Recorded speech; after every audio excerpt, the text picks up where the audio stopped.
Put the link out. Let's see. All right, boom. It's all right. Yep. We on. Is it there? Okay. You Yeah, know, we on. retweet it. Yo. This is your boy Bronze, and you are listening and watching Niners All Day. I got my boy Trey with me. What up? Man, what's going on, my guy? What's going Chilling, on, chilling. man? Saturday, man. It's like the lunch edition. Yeah, man, it's been a long week, man. I'm just happy that it's Saturday, man, and get a day off, bro. Yes. You're on Get the the grind, man. off, man. Yeah, so be sure to subscribe to our show on YouTube. That's Yes, sir. Niners All Day. Just type that in, you'll see us. Yes, sir. And follow Dre's Twitter and YouTube account. Yes, sir. Dre, what's your YouTube? My YouTube is Dre Berry on YouTube.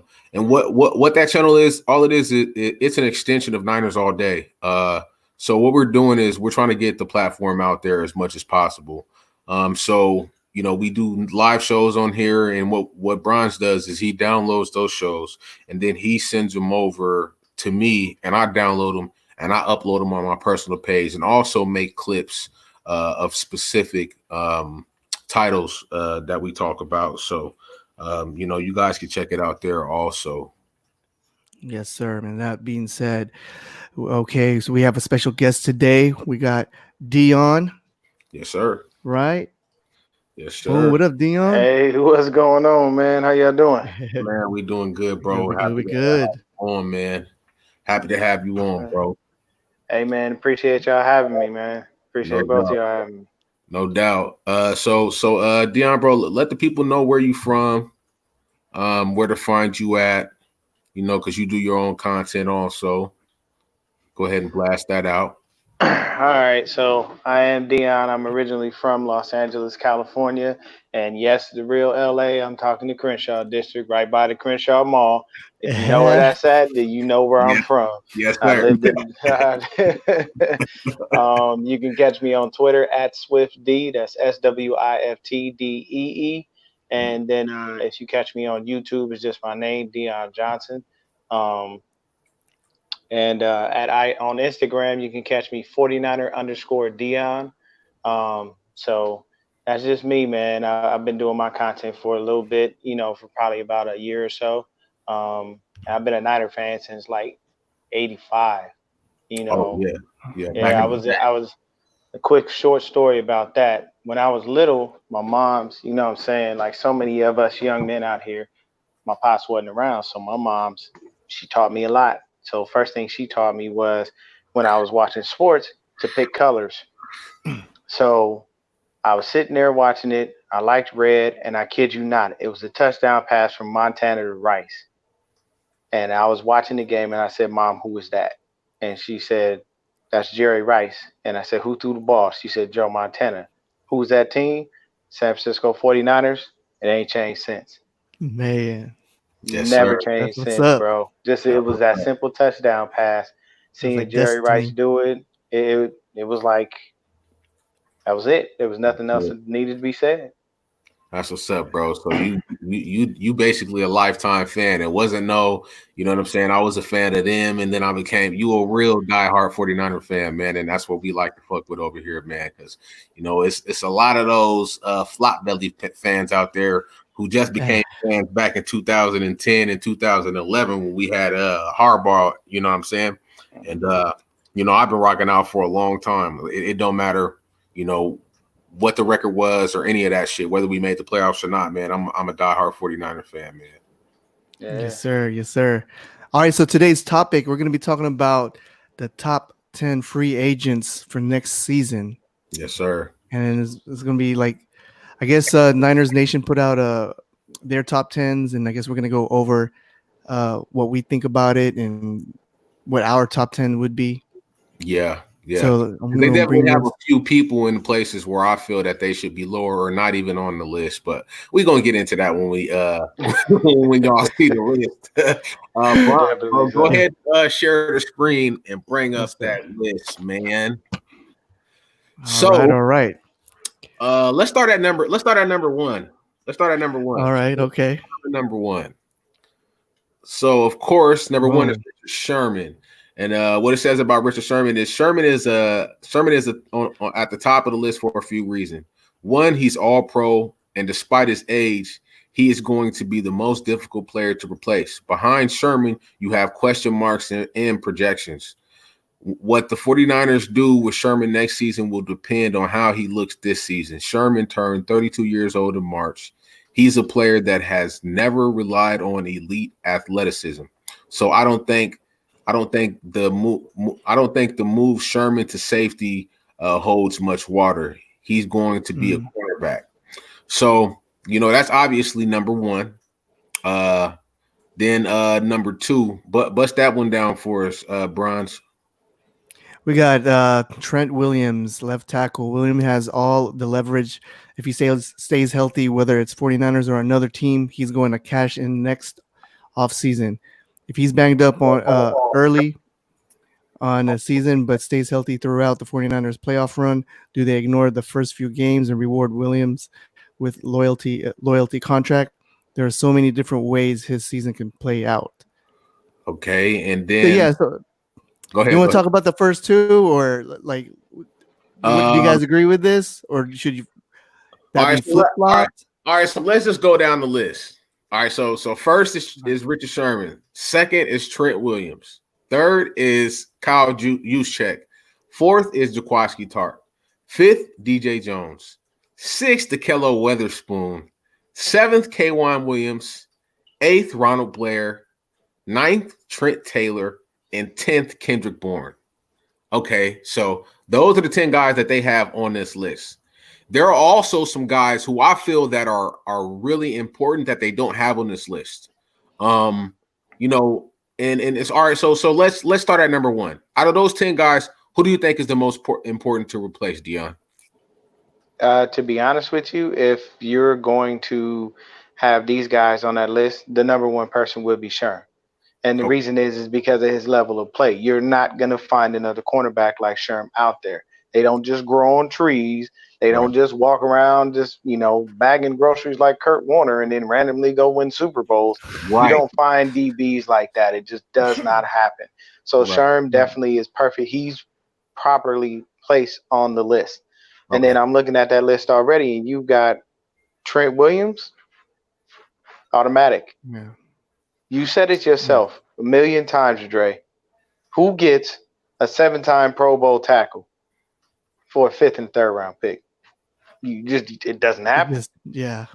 It does not happen. Now, the one thing I can say is I was apprehensive about the wait and see approach, but the fact that both sides feel that way made me more comfortable, because initially it was a wait and see approach from John Lynch before they gave him a contract. And I'm thinking, you gave him a 5th and you gave up a 3rd, so the draft capital isn't that high, but why would we wait and see? Maybe they want to say, hey, we want to make sure that this dude is fully healthy before we invest. Right. Makes sense. You know what I'm saying? But then you got Parad Marate, so we know that contract going to be all kinds of twisted, and we ain't got to worry about that. Exactly.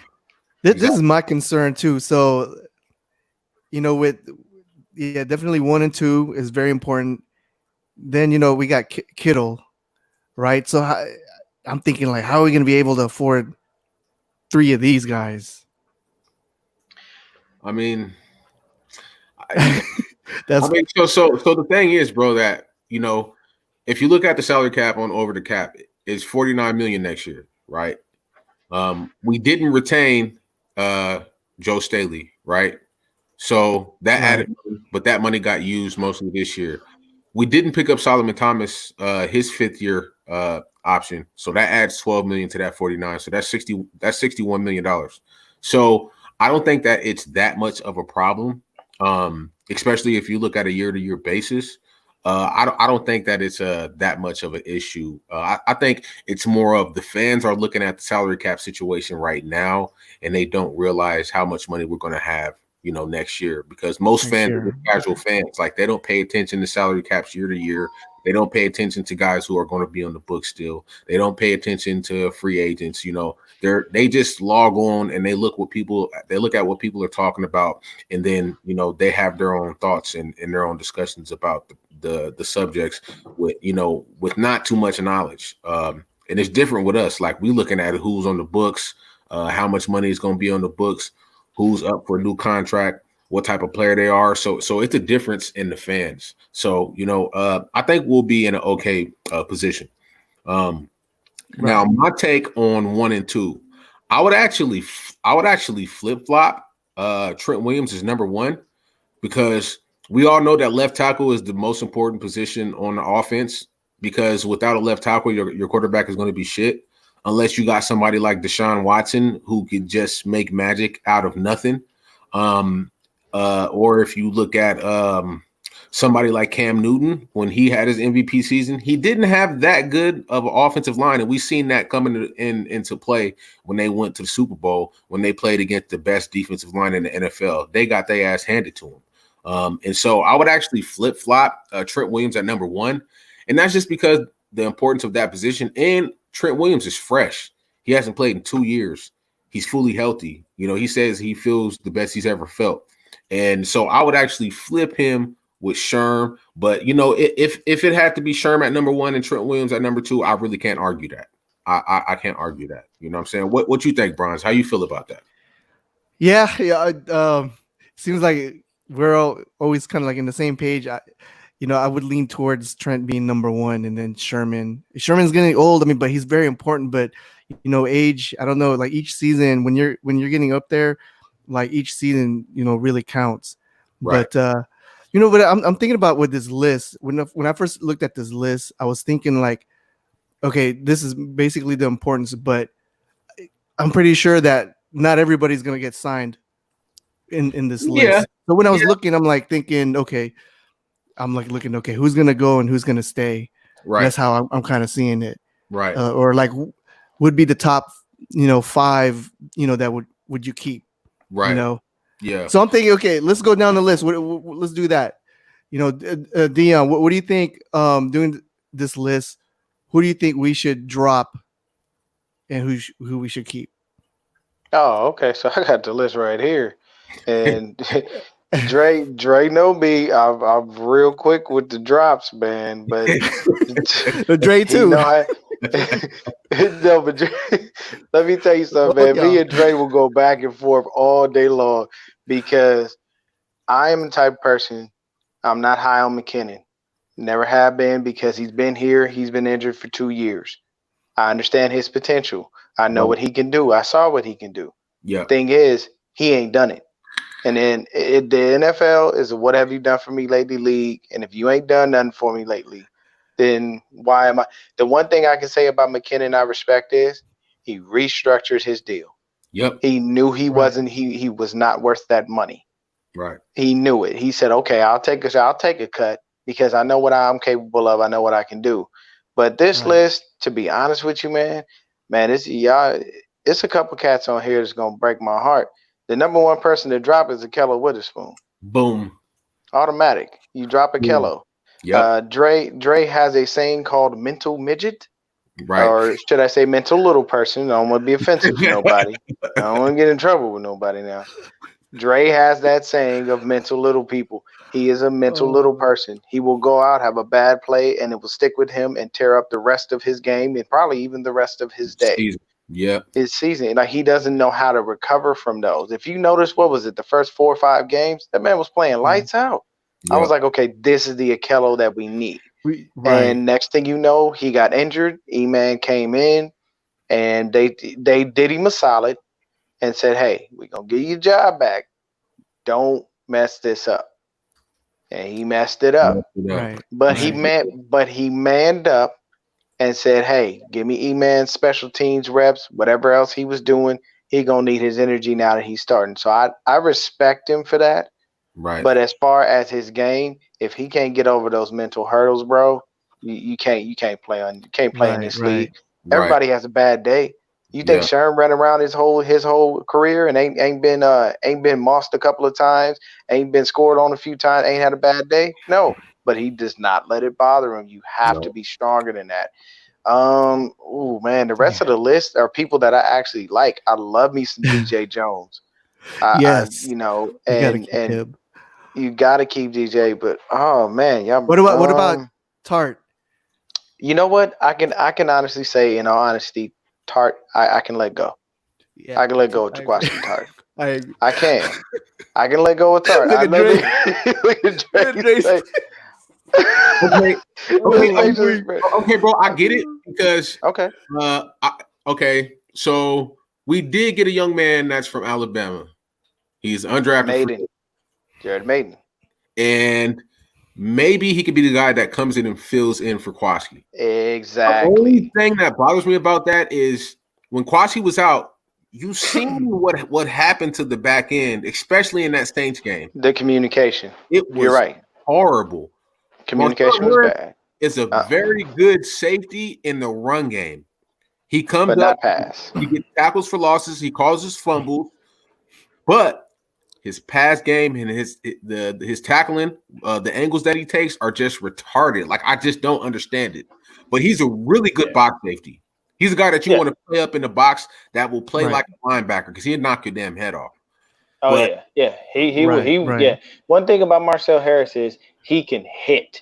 Give him that much. That man can hit. That strip he had on Lamar, nobody was expecting that. That was beautiful. You know what I'm saying? That was beautiful. The only thing about Marcel is you're right. Pass game, it's not something doesn't click for him. In the run game, he's definitely worth it.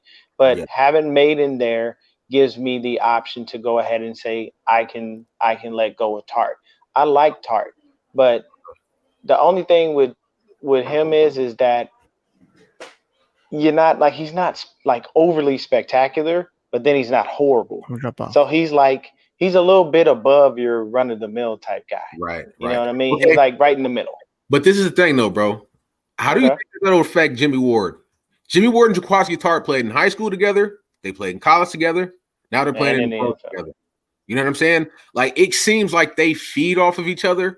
And to me, I think that Jaquaski Tart and Jimmy Ward, I think are top 5 safety tandems in the league. And I don't think they get enough respect for that, especially Jimmy Ward, because they don't get interceptions, right? Like we seen Jimmy go up for a few balls last year, and it was like at the tip of his hands, and he just didn't get it. You know what I'm saying?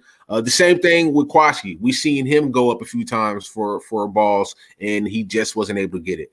So if there was one thing that would keep them out of the top 5, it would be them being able to cause turnovers with interceptions, because they do cause turnovers with forced fumbles. I mean, we've seen both of them cause turnovers last year and get fumble recoveries last year. You know what I'm saying? So that's one thing that would keep them out of the top 5. I can't necessarily disagree with you to say that, you know, our defense would, you know, significantly take a dive, but I think that Kwaski does help us to be a pretty good defense when it comes to the vertical defense. Definitely so. Now, so we dropped Ahkello Witherspoon off the list, right? And now we're going to add one guy to that list as far as corners, and that will be Emmanuel Mosley. He's a free agent next year. And that's a guy that we have to re-sign. Emmanuel Mosley just comes in and he makes plays. Last year, 3rd game of the season against the Browns, this was the team that was supposed to be our test. This was the team that everybody said was going to beat us. Ahkello Witherspoon gets injured. Mosley comes in the game. First play of the game, he bats a ball down in the end zone. Like, he just comes in and he shows up. He's a baller, bro. And he's an undrafted free agent. He's going to be a little bit cheaper probably than Ahkello Witherspoon. And, man, I just don't like Ahkello Witherspoon. I'm sorry. I don't, bro. Like, I know. You know what I'm saying? Like my partner Mike from Nothing But Niners, like he's so in love with Ahkello Witherspoon, and I don't get it. You know, I saw the tweet. Yeah, but come on, bro. Like he's just trash. Like he gave up 7 touchdowns over a 4-game period, bro. That's horrible. I don't want to hear no excuses about he didn't have help from the safety. It's not the safety's job to make up for your fuck ups, bro. Like, you're either in position for the ball or you're not. Like, I'm not going to blame this on, oh, the safety was supposed to be there to help him. No, not exactly. The safety is supposed to be there if you get burnt, but he's not there to help you. He's there to make your job a little bit easier. The safety is the guy he's the last line of defense. He's there if you get burnt. He's there to stop a touchdown, but he's not there to help you do your job. Like, that's just not what he has to do his own job. So I just think that Ahkello Witherspoon could be dropped off the list. He's at number 6. I would drop him off the list and put Emmanuel Mosley at the list. And actually, I would move up K'Waun Williams all the way to the 4th. Mm-hmm. Yes. As of right now, my list would go from Trent Williams, Sherm, Juice. We haven't even talked about him yet, but we know how important he is. And then after Juice, instead of Kwaski, I would have K'Waun Williams. Now, Dion, go ahead and give us the spiel of how you feel about K'Waun Williams. Okay, so for your list right now, I'm actually agreeing with you all the way through. Like, the list makes perfect sense. K'Waun is irreplaceable. He is the best nickel back in the league. Period. Name another nickel back that's better than him. I'll give y'all a minute because I'm gonna wait for somebody to tell me. I can't. There isn't another nickel back that's better than K'Waun Williams. And if anybody has a better nickel back, please, by all means, go ahead and tell me who this person is and what rock they've been hiding under, because you ain't seen nobody better than the Shark. Period, point blank. K'Waun is too valuable to this team for us to let walk. Now, here's the thing. Once again, like Bron said earlier, the money. Can you pay everybody? I like Parag Marate, but I can tell you this, he ain't that much of a genius to be able to stretch the money that way. Because, I mean, if you look at it, one of the things that I like about him is look at Armstead's contract. Armstead's getting paid $6-7 million this year. Right.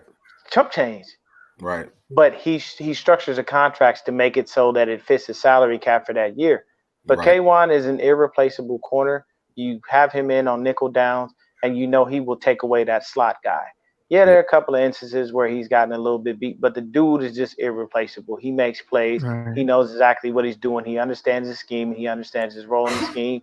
And K'Waun is definitely well worth keeping over Ahkello Witherspoon of all people. I'd rather have K'Waun in the slot than have Ahkello Witherspoon starting on the outside. I know that's right. Yeah. K'Waun definitely is a start to me. Okay. Yeah, and he's well worth keeping. Every penny. Okay. So we got Trent Williams at 1, or Sherm, either or. Then we got Sherm at 2, either or. Then we have Juice at number 3. We replaced Kwaski with K'Waun Williams at number 4, and then at number 5 we have DJ Jones. I can't argue against DJ Jones being at number 5. I really can't. I can't. With Buckner going, DJ Jones is going to be a very he's going to be an intricate part of this defensive front. He's going to be a very important piece to keep that dominance of that front 4 continuous. Buckner was a great player. I loved him while he was here, but he proved that he didn't want to be a 49er. He wanted to get paid. You either want to get paid or you want to be with this team. You can still get paid, but you're not going to be paid what you think you're worth, because it's about the team and it's not about you. And I feel like DJ Jones is going to be one of those guys where we're able to get him for a fairly reasonable contract. And I feel like he wants to be here. These guys love Chris Kaserik, bro. They love John Lynch. They love Kyle Shanahan, man. Just 2 guys who are on the younger side. They got swag. They've been involved in football for a long time, and I think that DJ Jones at number 5 is the perfect spot for him. I have to agree. I gotta agree. DJ Jones at 5 is the perfect spot for him because he is a run stuffer, and I believe he can work and get better as a player on pass downs. But I don't see any reason that he wouldn't wind up being here. And you're right, we will get him for a reasonable price, because you got to think about it like this. So one guy that went with DeForest was Sheldon Day. Right. He went with him over to the Colts. Right. So they signed him and they said, "Hey man, look, we got you, we got him." The knock on DeForest throughout his whole career was he played his position. That's what he played. He did not do anything else. DeForest was a 3 technique, and that's what he That's it. was. That's And it. if you want Aaron Donald money, you need to do Aaron Donald things. And Right. you weren't doing Aaron Donald things.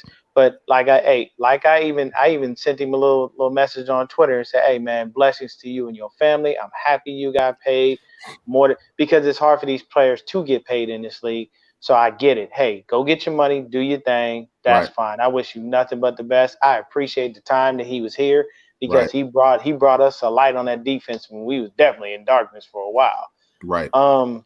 But I don't have a problem with DJ Jones being at 5, but we got to get to Juice because I got an interesting take for that. I got an interesting take on Juice that might set Dre off. Oh shit! All right, so as of right now, you guys, we have Sherm at 1, Trent Williams at 2. Mm-hmm. We have Juice at 3 for the time being until Deion speaks. We have K'Wan Williams at 4. We have DJ Jones at 5. We're going to jump back down to number 3, which is Kyle Juszczyk.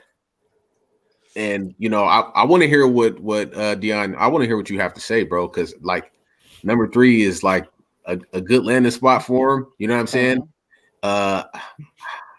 Hey, man, I mean, we've seen what it's like without him. You know what I'm saying? We've seen what it's like without him. So go ahead and bust it down on Juice, bro. What you think? This is the thing. I feel like they drafted Juice's replacement. Josh Hokett. Let me tell you this. If Josh Hokett, for some unknown reason, randomly picks up this offense and literally sucks Juice dry, pun intended, of his knowledge, mark my words, they will go cheap and Josh Hokett will be your fullback. If you look at Hokett's numbers, you look at what he did in college, they will try to go cheap and go ahead and say, "Hey, Juice, we appreciate everything you did for us. We just can't afford you. This kid's going to be your replacement." And I'm not saying that because I want Juice gone. I want him here. Right. I know what the hell he can do. I've seen that is a Swiss Army knife of epic proportions. But it's all about money. And when you start running out of cash and you run out of cap capital, what do? You're going to have to let people go. You see, he's only on a 1-year deal. And Juice already knows, hey, man, this is my best shot for me to be the dopest because I get used in many different ways and I am who I am. But if you look at what Hokett was doing in college, I think they're basically saying we either keep Juice this year and next year, and we let Hokett learn under him, figure out how to, slide Hokett on in there for a cheaper price, or they keep him. But let me know what you think about that, because I'm thinking. I gotta go back on YouTube and watch him. Yeah, bro. I feel like we already made Kyle Juszczyk the highest paid fullback in league history. Mm-hmm. Yes. So I feel like when we go to re-sign him, we can get him for another year or two, and I don't think he's going to try to break the bank because they can't say Juice, look, we made you the highest paid, linebacker, fullback in the league. We just went to a Super Bowl. We're trying to keep this team together. We want you to be here. And he's a Harvard guy. I'm pretty sure a lot of his NFL earnings are in the bank right now. Yeah, he's very smart. Yeah, he's smart dude. Exactly. So I feel like, we're able to keep Juice for at least another year. Okay. So this year, next year, find a spot for Hokett, let him soak up this offense, and then we could send Juice on to greener pastures. And, maybe even he might even retire, after the next 2 years. You know what I'm saying? We never know. But I want to try to keep Juice for at least another 2 years. All right. Okay. So back to the list. We got Sherm, Trent Williams, Juice, K'Wan Williams at number 4, DJ Jones at number 5. We originally, this list is from Niners Nation. They had Ahkello Witherspoon at number 6. We kicked his ass off the list. We added Emmanuel Mosley. But at number 6, from this list, I'm going to add a guy whose name is not on here, and that's Daniel Brunskill. It's not just about the defensive line depth. It's about the offensive line depth. And Daniel Brunskill is a key part to that. This dude could play guard. He could play left tackle. He could play right tackle. He could play left guard. He could play right guard. I even think they said he could play center. John Lynch said he could play anywhere on the offensive line. We seen him last year against Aaron Donald. He was in Aaron Donald's ass. Aaron Donald had one sack, and he really didn't do much. I think he's very important. So if I had to make a decision, I would have Daniel Brunskill as number 6 on this list because we know that offensive line depth is just as important as the defensive line depth. And with Brunskill starting and Person gone, and then we have Trent Williams added, it's going to make our offensive line that much better. Trent Williams, when he was on the line with the Redskins, he gave Kirk Cousins 4 seconds to throw the ball. Last year, we averaged 2.46 seconds of pocket time. I think that's going to damn near double. I think Jimmy Garoppolo has like 3.8, maybe even 4 seconds to throw with Brunskill and Trent Williams on the line. So that's my number 6 is Daniel Brunskill. Now, is he going to be a free agent? Is he going to be part of this free agency class? We tendered him this year, bro. He's a free agent. Oh, okay. Yeah, we tendered him. So what do you think, Bronze? Like, would you keep Emmanuel Mosley because we kicked the Keller Weatherspoon? Would you keep Emmanuel Mosley at number 6, or would you agree with Daniel Brunskill? Or even if there's somebody else, you want to add to the list at number 6, like what would you do? Yeah, Brunskill. I mean, I saw Grant Cohn's take that 15 round. Oh yeah, that was a good one. Was really good. Yeah, that was really good. Yeah. I mean, he got he had one play that he kind of like kind of made Brunskill look silly, but other than that, shoot, I mean, he was holding it down. So he held his own. Yeah, but definitely. So I wasn't. Yeah, I didn't know that he was part of this class. So yeah, definitely. But like with Dion, with Juice, yeah. I mean, if I had to, this list, if barring what you're saying about, him agreeing to like another contract, yeah, I would have to sacrifice Juice on that. You gotta give him up because I'm looking at the list, man. It's like I'm not Parag, but we can't keep everybody on this list, man. So we'd love to, but it's just not feasible. It never will be. Yeah, it's definitely not possible. Okay, so we got Sherm, Trent Williams, Juice, K'Wan Williams, DJ Jones, Brunskill at 6. Brunskill 6, yeah. Now at number 7, who would you add at number 7? Would you go back to Mosley, or would you bring one of these guys up that's lower? Because I'm bringing somebody up, but I'm bringing up KB. Oh, let's go. I'm bringing KB up. Let me tell you how this is the one thing. The one thing that I didn't like about KB was he was always laughing and smiling. The shit used to drive me insane. You just dropped the ball. Why are you laughing? No, don't laugh. I need you to be, pissed off because you dropped the ball. But then I read an article, and this was one of the things. Kyle Shanahan said you could be cussing him out and he'd be sitting there smiling at you, but he's taking everything into account. The man learns. He knows what to do. So I said, okay, cool. If that's the case, fine. The one thing about KB is he needs more opportunity. If you notice, they don't give him a lot of shots. Right. They really don't. They don't give him a lot of chances. KB will get – the reason that he had mostly either first downs or touchdowns for his catches is because those were the times they called on him. Right. It was rare that they used him, so they've got to give him more shots. They have to give him more chances to make plays. And I say that because I feel like KB himself is just that good.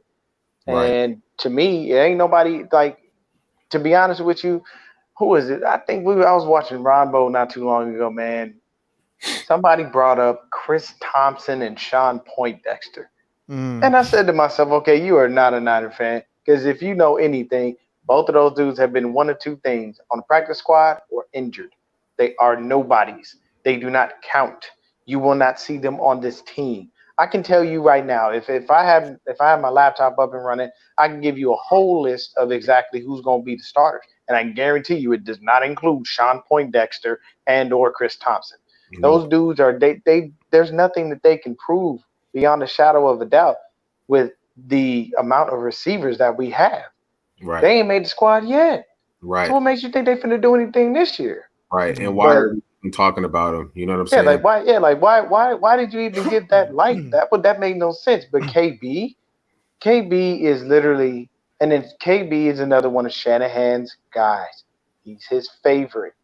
One thing that I noticed about Shanahan is he does play favorites. He does. He has a hard time letting go of dudes. If you know, why do we have CJ Beathard? It's a guy he drafted. It's a guy he drafted the third round. He drafted up. He drafted up. Exactly. Yep. And why is the unmentionable on our squad still?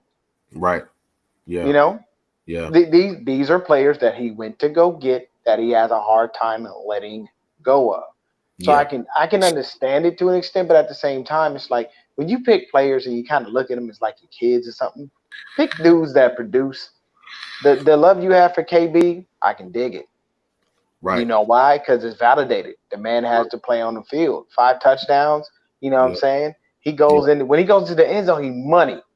Yep. Money every time. He doesn't get hurt. Nope. Always ready. And have you seen his offseason? That man is on a mission. Yeah. It's crazy. So, I've been watching his offseason ever since his rookie season. And like this season is like it's a little bit different, man. It's a lot. It's different. Emmanuel Sanders changed that wide receiver room for the better. When he came in, he brought leadership that they did not have before.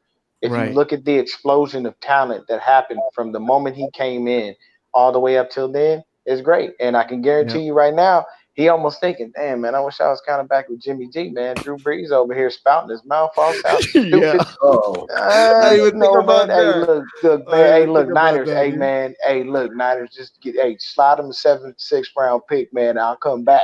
Man, we got it good over here, bro. Like, we good. I don't care how guys on Twitter and they say, "Oh, we're sticking by Drew Brees." There's gonna be some type of dissension and problems in that locker room, bro. I don't give a damn what nobody says. He created everybody it on his own. Be over it, bro. It's not like and he apologizes and then we just get over it and it's all good. Because really, that apology don't mean shit, man. That don't mean nothing. Like he apologized because he had to, and it was good for his marketing team. Wrote up a statement and he typed it up and he put it like, bro. That's not his true beliefs are what he really said. Back when Pat was doing what he was. Doing. Once you show people who you are, they will never forget that. And the thing for me is like even with Roger Goodell, look what he did. How he sat up and said, "Oh well, it was wrong for us to stop them from doing." Hey man. He did what he had to do. Like we live in a world that's realistic, and it's bad for business when you look like the people that are holding people down, that are oppressing people. You can't do it because you can't get away with it. So it makes sense. But KB I think KB is worth a multi-year extension. Exactly. And I feel like that's my next question. He comes out and he balls out. Give him some money, man. Stop playing with that dude. Because if not, he's going to go somewhere else and somebody's going to pay him because he's going to show up. He shows up all the time. What's that number though? That's the question. That's a good question too. Well, look, what's the multi-year? And it's. I say with KB, man, it's starting to get smaller and smaller. I'm gonna tell you right now, man. You give him a 3-year deal, and I'd say you probably get KB. I'd say about a good $6-7 million a year.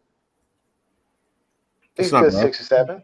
Yeah, you know what I'm saying? That doubles his salary. He's making about 3, right, Dre? Yeah, he making 3.25. Yeah. So if you double his salary, you give him a multi-year extension, give him a little money up front. You know what I'm saying? Let him be who he is. I think he'll accept that because Kendrick Bourne does not strike me as a money-hungry person. Never has.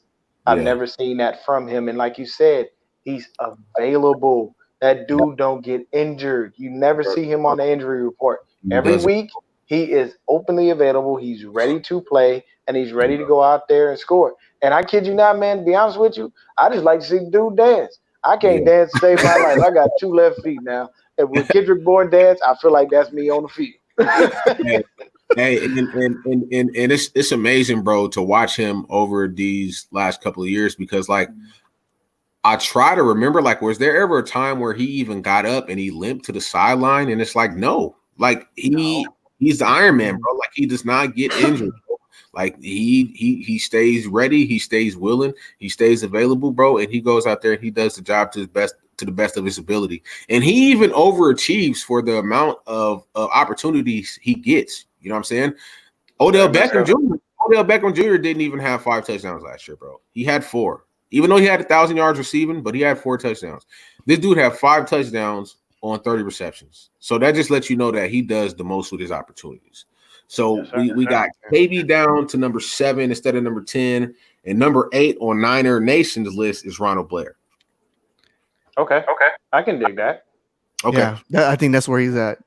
Yeah, I don't have any rebuttals for that. Like I can't argue against that. Was it Ronald Blair? He was the one. He's the one that sacked Russell Wilson and then tore his ACL. Mm-hmm.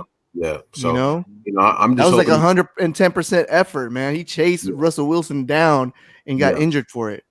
Yeah, and so that means a lot to me. And that was in week 8. It was in week 9 because we were 8-0 and we were 8-1 after that. So right. It wasn't all the way to the end of the season. So I'm just hoping that he had enough time to recuperate and he comes back 100%. You know what I'm saying? I just hope it's not a Jerick McKinnon situation. Yeah. Well, he comes back and then it flares back up and they have to remove more tissue and all of that. But yeah, I can't argue with Ronald Blair at number 8. I think he is an important part of the defensive line. Very much so. Yeah. So we're gonna move down to number 9. Right now is Trent Taylor. Yeah, I'd have to say you keep Trent. And the reason that I say you keep Trent strictly is based on his slot ability. But the thing is you don't see very many 4 wide receiver sets from Kyle Shanahan. Right. So then you start to it gets a little touchy with Kendrick Bourne because he usually comes in and plays slot. Yeah. But Trent is your prototypical slot guy. When we first got Wes Welker to coach our wide receivers, I automatically said this is perfect for Trent Taylor. Yeah. You have somebody who's just like you that's about to teach you how to be him.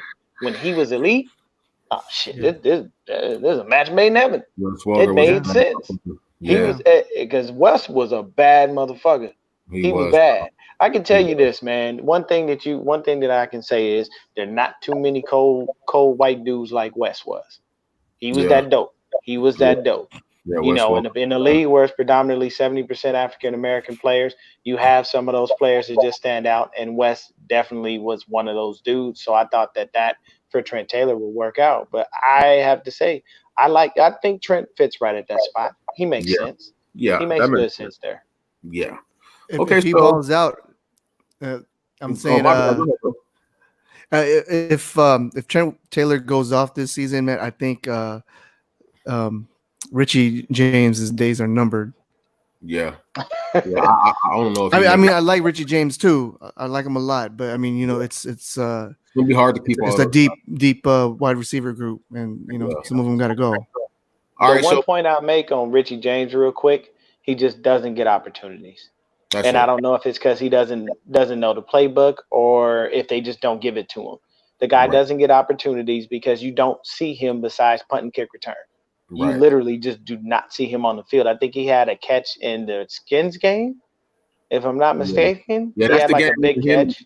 Yeah, that's the game where him and Kendrick were like the only 2 guys that was catching the ball. Yeah.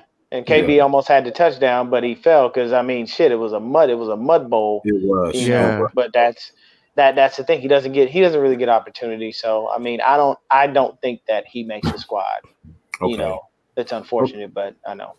Okay, so we got so far, and we're down to our last spot. So I'm gonna read them off. We got Sherm, we got Trent Williams, we got Jaquiski Tart.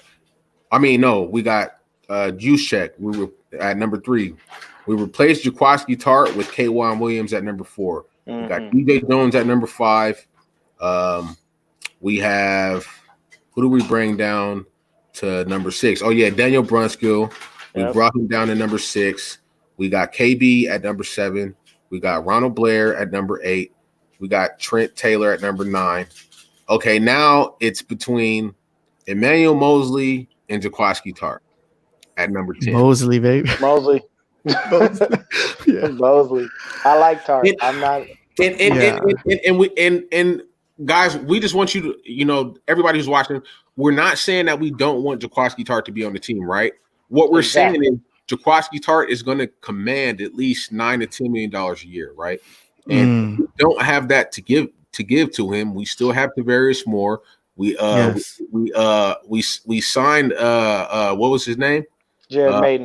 Jared Maiden from Alabama. He's an undrafted free agent. He was in the top 150 college players, and for some reason he didn't get drafted. I don't know what that reason is, but we got him. What's that? And what we're saying is if we can't retain Kwaski for a reasonable price like we did with Jimmy Ward, that's the reason why he's out the door. And we have Emmanuel Mosley at number 10. Noah Keller-Weatherspoon, we replaced him. So that's the list. We have so from 1 to 10, we have Sherm, Trent Williams, Juice, K1, DJ Jones, Brunskill at 6. Number 7, we got KB. We got Ronald Blair at 8, Trent Williams at 9, and now we've replaced Keller Weatherspoon with Emmanuel Mosley. We already know what Emmanuel Mosley could do. The guy had a 70 PFF in his first year playing. He had multiple interceptions. He had an interception in the playoffs. He had like 4 tackles for loss. He had 2 forced fumbles. He was all over the field. He's good in run support. He's good on pass support. I just think that he's somebody that we can't go without, especially with Sherm getting older. This probably being maybe one of the last 1 or 2 years that we have him. Emmanuel Mosley is going to be that guy at number 10. Another thing that Mosley is him and Dre Greenlaw, because of their performance, earned themselves $500,000, both. Yeah. And I read that out on Twitter because Emmanuel Mosley, he had performance bonuses in his contract. He met all of them. He got his money. So did Dre Greenlaw. So you got to think, like, if you got a man out there on a mission, to me, I'm saying, look, if I get my shot, I got a shot at $500,000, and I live in California, so that means I'm probably gonna get about $350,000 out of that. Right. Because the taxes are ridiculous. So I'm gonna go for the gold. And he went and he did what he had to do. So Kello gonna have to come out there and ball out. And I think what it behooves the coaching staff to actually not be nice and say, look, E-Man's done it. He's doing it. He's better. You're going to have to ride the bench. You're going to be a backup. And if you're okay with that, then cool. If you're not okay with that, we appreciate your time for the 49ers, but it's time for you to get up out of here. You know what I'm saying? That's how you got to do it. You cannot, you can't love on a player so much to a point where they just exist and they waste space, like the unmentionable. And, I've been calling him that because I don't even want to waste my time saying that name. You know, so it's you gotta go in and say, hey, this is what we're doing. If you're not rolling with that, peace. Appreciate your time. It is what it is, bro. Yeah, man. That's the thing I'm worried about in the next couple of seasons is the DBs, man. It's like we cut Witherspoon and then another player is all of a sudden like we're gonna be running pretty thin. There's always a chance at making a trade. There's always a chance of bringing a free agent in after this year. That'll probably be the position that we draft in the first round next year. It's probably going to be cornerback. So, I wouldn't necessarily worry about it too much. You know what I'm saying? It's really based upon, is Keller Weatherspoon going to come and play? Is he going to show that he could be a replacement for Richard Sherman? Because that was the guy that they were banking on to actually be that replacement for Richard Sherman. It was a Keller Weatherspoon. They drafted him. He's going on 3 years, man. Like, that's supposed to be the guy. So I'm not one of the people that's going to say I don't want him to come in and perform. What I'm saying is I don't think that he's better than Emmanuel Mosley right now. That's all I'm saying. I wouldn't start him over Emmanuel Mosley. I just wouldn't. I don't think that he's better. Emmanuel Mosley is a dog. He's ready at all times. If he makes a bad play, he always makes up for it. Keller Weatherspoon is just taking up a spot, if you ask me. until he comes out and proves me wrong, I'm going to continue to say that. Like I just don't like Akello Weatherspoon's his intangibles to the game. Like he just doesn't have it up there mentally, bro. He has all of the physical traits it takes. He's tall, he's lanky, long arms, good hips. He's not stiff at the hips, but he just does not finish plays. He's always in position. Like he's always in position. Like every time there's a ball that's caught for a touchdown or a first down, he's right there. Literally, he's always right there. So Right. he has good position. He has the intangibles, but he doesn't put him in action when it comes to playing on the field. And Emmanuel Mosley does. I have to agree with you on all the points, bro. You know what I would Yeah. love? And Bronze, you got to agree with me on this. Y'all need to have a show. If you can get Mike on for him and Dre to go about Akello versus Evan, oh, oh my God. Hey, I'd be dead. Bro, I'd be weak. I was going to ask Mike. I'm going to ask Mike to come on, bro. But I don't want to. The only thing that it is the only thing that. Yeah. So you know me, bro. Like Yeah. I could rub people the wrong way, right? Yeah. And nothing but Niners. That's a relationship that I developed over the years, bro. And I just don't want to fuck that up over,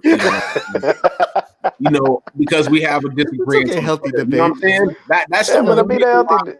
I'm hesitant to have him Yeah. on. Specifically I can dig talk about Emmanuel Mosley being better than Akello Weatherspoon because I just don't want to. I don't want to burn that bridge down. You know what I'm saying? Those is my guys over there at Nothing But Niners, bro. But we just have a difference in opinion. Me and Mike just have a difference in opinion on Akello Weatherspoon. Yeah. That's still my guy though, and I don't want him to like take it personal and I burn that bridge because those dudes help me a lot. Bronze, let me tell you, man, when Dre to chew me out on Robbo show a million times. He done went in, bro. He'll interrupt and rip me to shreds, and I'll be over there laughing, man. And Robbo would just be like, "All right, Dre, give him a moment. Yeah, no, wait, hold on."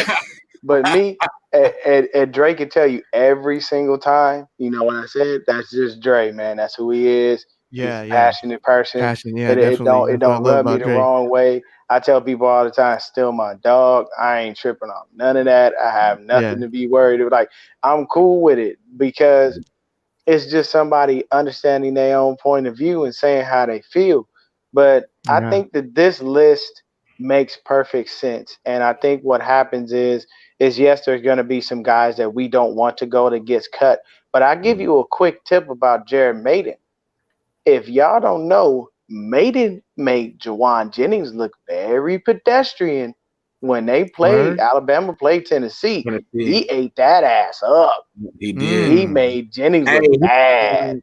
He forced a fumble on Jawan Jennings. If you look at the highlight, Jawan Jennings caught the ball across the middle and Maiden popped him and the ball popped out.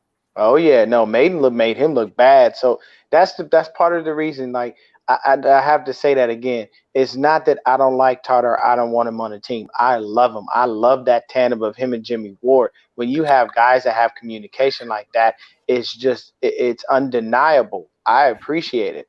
But if somebody's going to go because we can't afford him, yes, we're gonna have to let you go because you're gonna get $9 to $10 million on the spot.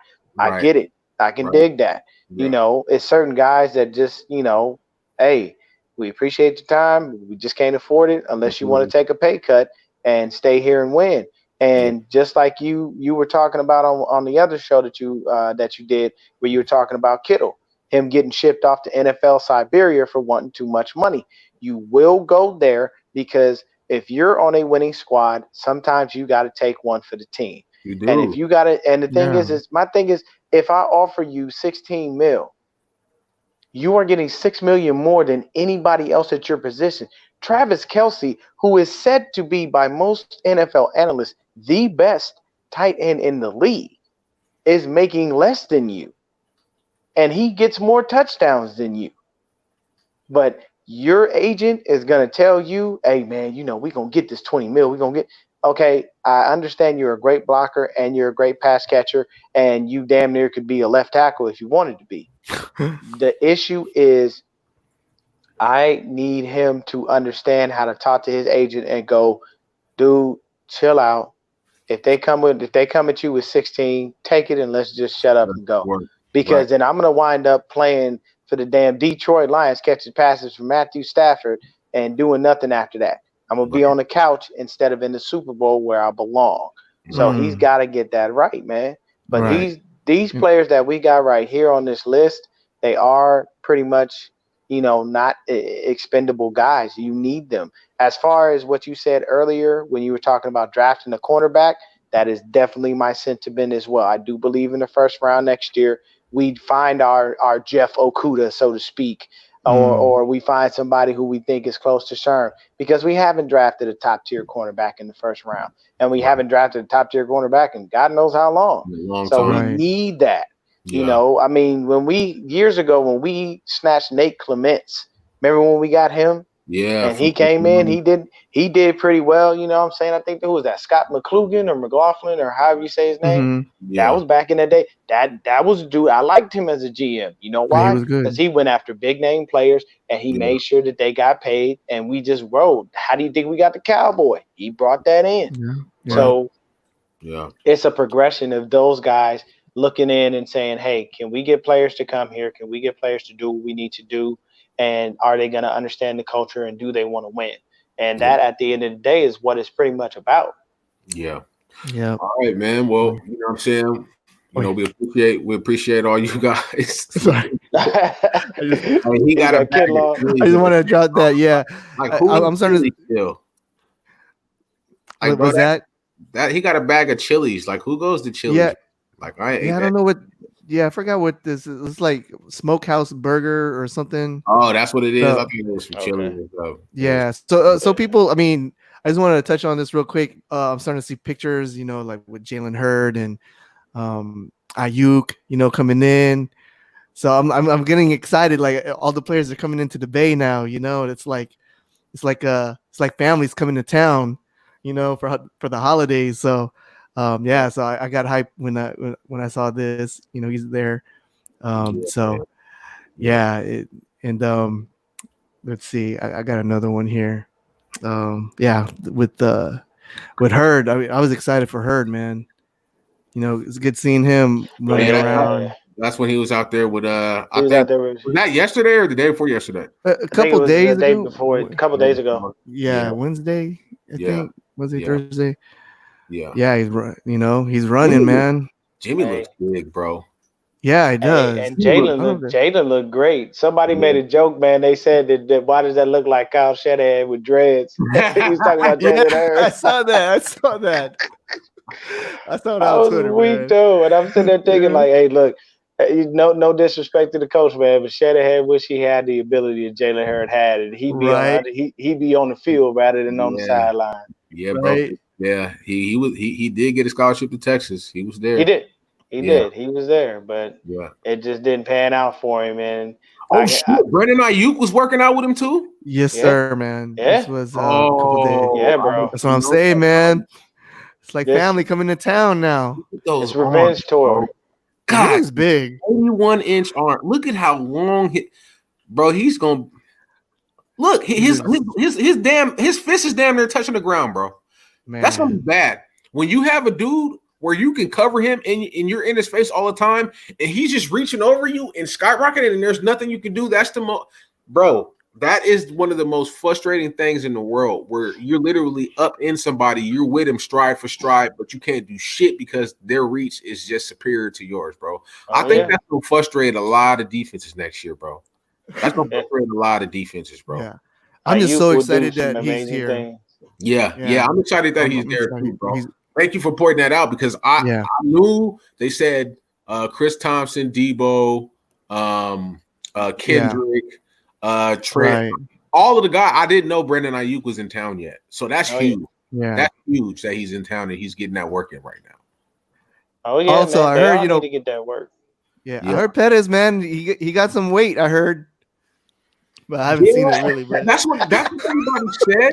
But like, that's what I heard. I haven't seen it yet. So. Yeah, it's like because I heard he bulked up. The pictures that I've seen of him, like, I really can't tell a difference. You know what I'm saying? But we're gonna see when the off season. Let's look at it like this: when he go across the middle and somebody rock his world and he pops back up, I'll be a believer. Right. Until then, yeah, straight up. you're not doing nothing for me. Make the man go across the middle, put him in the slot, and make him Get go rocked. across the middle, and let Jimmy Ward come welcome him to the damn Yeah. NFL. Right. And we'll see if he gets pass back up, and he ain't crying, and he ain't going looking for his cat, and he's not worried about going to bake cookies and shit. We'll see if he gets back up at that point, because that's what he has to do. He's got to prove I can take a hit, I'm okay with it, and I can keep going. Because other than that, you have him and Akello are one and the same. They both have the talent. They just don't have the mindset to be able to get past the BS. And Dante needs to get past it real fast, because I can tell you right now, man, playing with cats ain't about to get you no damn where. Bacon ain't getting you no damn where. Neither is photography. None of that has anything to do with football. Right. Okay? It doesn't. None of it. And if you bulked up, go across that middle. Let me see. Let Jimmy rock your world, because Jimmy can hit. Jimmy Ward will light you up. You come across that middle, he will light you up. Just like I used to love when we had Dante Whitner and Deshaun go. Ooh, you don't want to come across that middle. They'll kill you. Yeah. I remember those hardest hitters. Yeah. Take your head off real quick and get up and celebrate about it. That was when you could play football. Now you take somebody's head off like they did, man. They've been to throw a flag and throw you out the game. It's like almost like football now. Yeah. Oh yeah. Well, shit, man. That was good. You guys go, check out Dion. It's Dion Johnson on Twitter. Also, it's the same thing on YouTube. You can check him out, bro. We appreciate you guys tapping in. Go ahead and press that like and that subscribe. Or even if you don't like it, press the the thumbs down. We don't care if people, don't like the content or they don't agree with it. We feel like everybody has their voice. And if you don't agree, press the thumb down. Give us a comment on what you thought could be different, and maybe we could switch up some things, man. But Dion, bro, we appreciate you coming on. Yeah, man. We're gonna be in constant contact with you, let you know when we want you to come back on, bro. And keep on pumping out that content, bro. And I'm gonna keep supporting you. Yes, sir, man. I appreciate it. Thank y'all for having me on the show, man. And I'm gonna switch it up, man. No, hit the thumbs up, hit the damn like button, hit that subscribe button, man. This is definitely great content. These dudes have risen in their numbers as far as subscribers extremely fast. Trey and Bronze are great at what they do. I appreciate both of y'all for having me on the show, man. Thank y'all for taking time out of y'all day. And definitely, man, I'll see y'all at the end when we at that Super Bowl, baby. We gonna have to hop online, man, and have ourselves a couple shots. You know what I'm saying? Show everybody how we do. Yes, sir. All right, bro. All right, Dion. Cool, man. Yeah, bro. You know what I'm saying? Right. So all right, yep. So we've been on for about an hour. Like I said, man, we appreciate you guys. Press that like. Good, man. I'm gonna try to work on getting. I'm not gonna say his name, but I'm gonna try to work on getting somebody on tomorrow. And okay. We're gonna post the update probably in the next few hours to let you guys know if we come back on tomorrow. So be on the lookout on Twitter.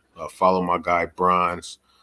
Follow me on Twitter, and be on the lookout for an update post. I'll give it about, let's say this evening around 4 or 5 o'clock. I'll give you guys an update on if we're going to do a show tomorrow. 9 times out of 10, I think we'll be able to get it done.